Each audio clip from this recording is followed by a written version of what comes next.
Shalom saudara yang dikasihi Tuhan, puji Tuhan saudara, satu hari lagi kita akan masuk di penutupan tahun. Dan 2 hari lagi kita akan masuk di tahun yang baru. Sebenarnya semua hari sama, hanya kita dibedakan untuk menutup tahun dan memulai tahun yang baru. Menutup buku juga. Tetapi ini juga bisa menjadi satu hal bagi kita untuk mulai mempersiapkan diri masuk di tahun yang baru. Walaupun hari-hari itu sama, hanya kita dibedakan dengan angka-angka, namun biarlah angka-angka itu juga, saudara, kita pergunakan untuk masuk dan memulai sesuatu dengan baru, semangat yang baru, kekuatan Tuhan, iman kita, dan penyertaan Tuhan. Mari kita andalkan Tuhan. Tanpa Tuhan kita tidak mampu, saudara. Apa yang terbukti pada 2 tahun yang telah lewat ini, yaitu masa pandemi, tidak ada satupun orang yang bisa tahu. Semuanya orang menjadi takut walaupun ada yang diuntungkan. Termasuk itu bagian kesehatan. Namun saudara, tetap aja semua orang pada meraba-raba. Lebih banyak orang mengalami kesulitan. Bahkan negara-negara besar pun sampai hari ini juga mengalami kesulitan. Apa yang bisa kita lakukan? Hanya Tuhan. Mengandalkan Tuhan dan percaya sepenuhnya kepada Dia. Mari kita berdoa. Bapa kami dalam surga, yang kami kenal di dalam nama Tuhan Yesus, Bapa yang penuh dengan kasih, sayang kepada umat-Nya. Engkau memberkati setiap kami, kiranya Tuhan biar berkat-Mu turun kepada setiap umat-Mu dimanapun mereka berada.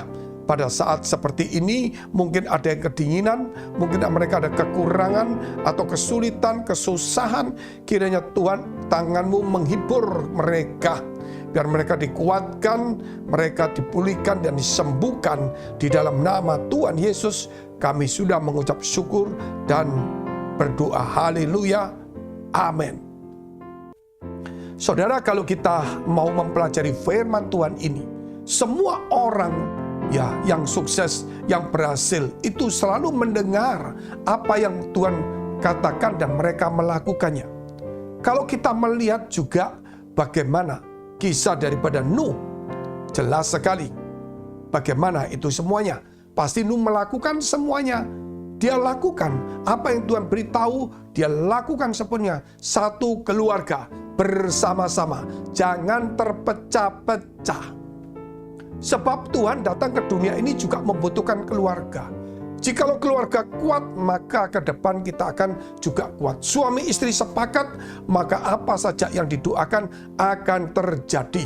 Kesepakatan itu tidak bisa terjadi tiba-tiba, namun harus dimulai dari beberapa pihak, 2 belah pihak atau 3 belah pihak, untuk mengerem hawa nafsunya, egonya, amarahnya, pikirannya, dan semua menenggelamkan dirinya kepada firman dan kehendak Tuhan.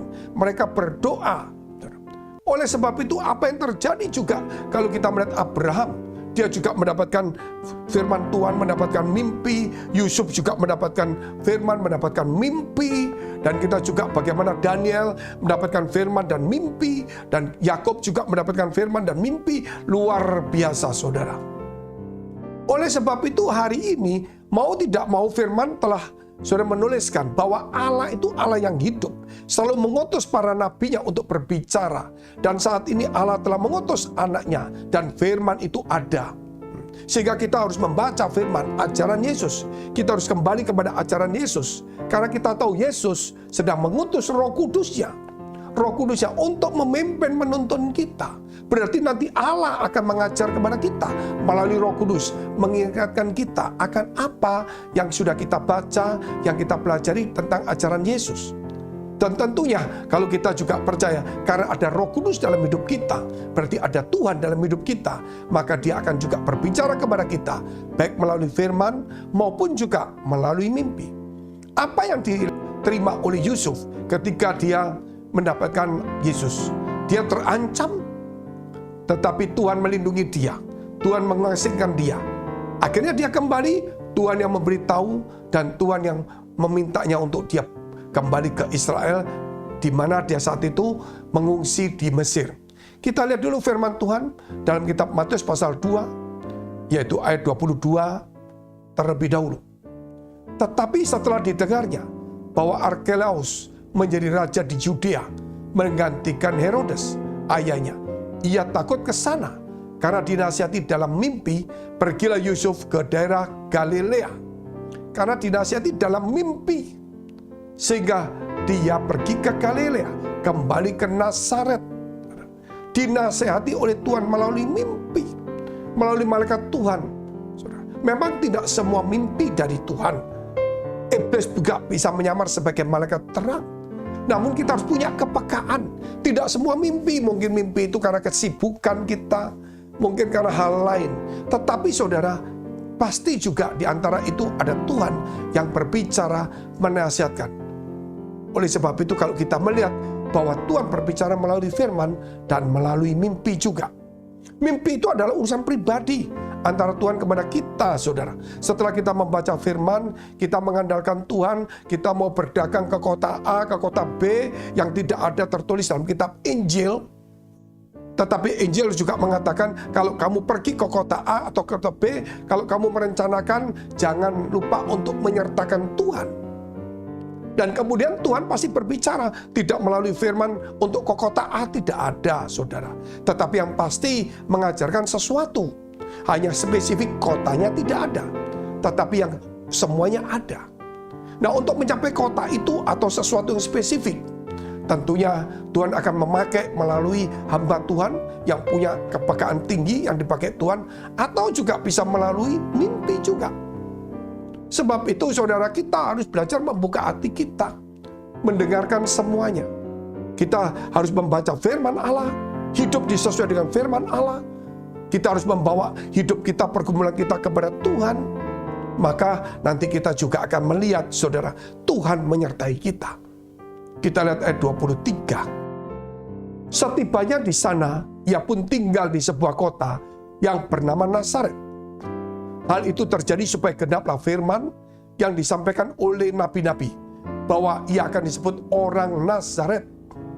Jadi semua apa yang Yesus ada pada dia sejak kandungan, lahir di kotanya, kemudian pengungsian, kembalinya ke kota mana, semua sudah tertulis dalam kitab suci. Luar biasa, saudara, luar biasa. Hanya Yesus saja di dalam kandungan sudah tertulis juga. Sebelum dia ada sudah tertulis juga bahwa nanti dikatakan ya dia akan datang, akan didahului oleh ya seorang nabi besar, yaitu Yohanes Pembaptis. Suara yang berseru-seru di padang sudah ada semuanya. Yohanes Pembaptis muncul, dan kemudian Yesus juga kemudian dikandung dari Roh Kudus, sesuai semuanya. Bahkan dia harus lahir di Bethlehem, sesuai semuanya. Kemudian dia diungsikan ke Mesir, sesuai. Dan dari Mesir kembali ke Nazaret, sesuai semuanya. Luar biasa.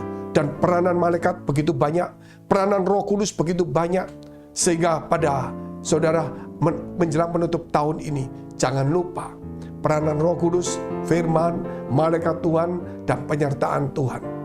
Kenapa kalau kita melihat mereka kembali? Karena Herodes telah meninggal. Nah, kalau kita lihat selidiki Herodes ini siapa? Herodes ini, saudara, dia adalah orang dari Edom, keturunan daripada Esau. Dia ini disebut Herodes Agung, dan dia dibunuh oleh anaknya sendiri yang bernama Arkelaus. Dan nanti kita akan jumpai, kemudian ketika Yesus sudah mulai dalam pelayanan, kita menjumpai ada nama Herodes lagi. Itu bukan Herodes yang akan membunuh bayi Yesus, tetapi itu adalah Herodes dari yang bernama Arkelaus, anak daripada Herodes Agung yang bernama Herodes Arkelaus. Sedikit supaya kita tidak menjadi bingung, sehingga kita semakin percaya. Mari kita tunduk kepala, kita berdoa. Memberkati setiap firman-Mu. Kami berdoa untuk mereka yang dalam pergumulan. Mereka membutuhkan pertolongan Tuhan. Mari saudara, dekapkan kedua tanganmu di dadamu. Jika engkau membutuhkan pertolongan, engkau dalam pergumulan, masalah, persoalan, tantangan, dan jika engkau sakit, tumpangkan tangan bagian sakit. Yakin dengan iman, percaya dengan janji dan firman Allah. Ya dan amin. Di dalam nama Yesus, jadilah sembuh, jadilah pulih. Biar engkau diberkati Tuhan. Pintu-pintu dibukakan, jalan-jalan dibukakan. Di dalam nama Tuhan Yesus. Haleluya. Amin. Jika saudara masih membutuhkan pelayanan doa dan konseling, silakan hubungi nomor tertera. Tuhan Yesus memberkati.